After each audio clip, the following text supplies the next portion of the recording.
Dawn H. Jones here. I've got a question for you. How much does a disciplinary investigation cost? Is it 3,000, 5,000, 10,000 or more?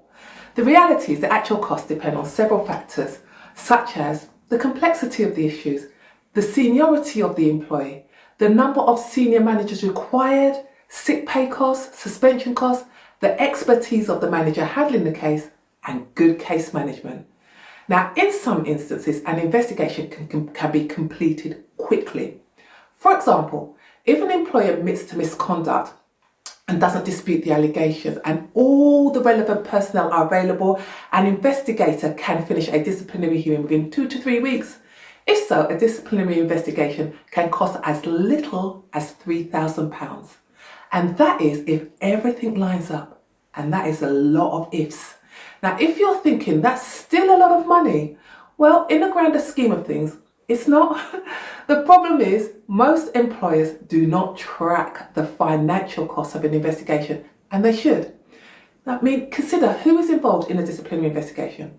The employee who's subject to the allegation, the commissioning manager who oversees the process, the manager who's going to investigate the allegations, then you have an HR advisor and witnesses.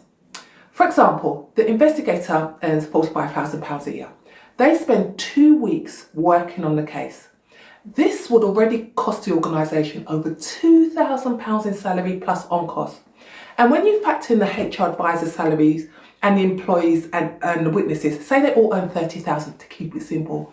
Even with the most effective case management, costs can swiftly rise to over £10,000 for an investigation. And if the employee is suspended or goes off sick, costs can rapidly climb up to the tens of thousands of pounds. And complex investigations, or those involving even more senior individuals, can be more expensive. I mean, I could add in other costs such as administrative support, sickness or suspension costs, or legal advice, which could easily cost anything from 300 to 500 plus per hour. But I'm sure you get my point now.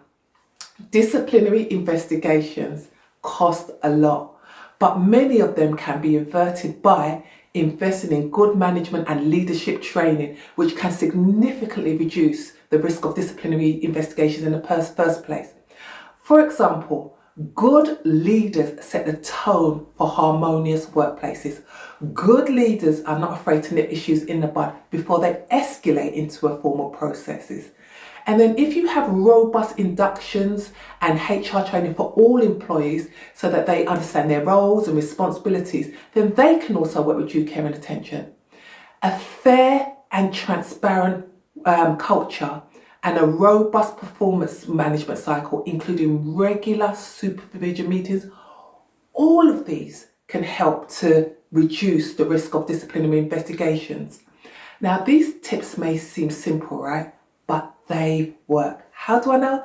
Well, I worked in an organisation where HR leaders champion these principles when we had consistently low numbers of cases, and employees and managers did their best work and created innovative services.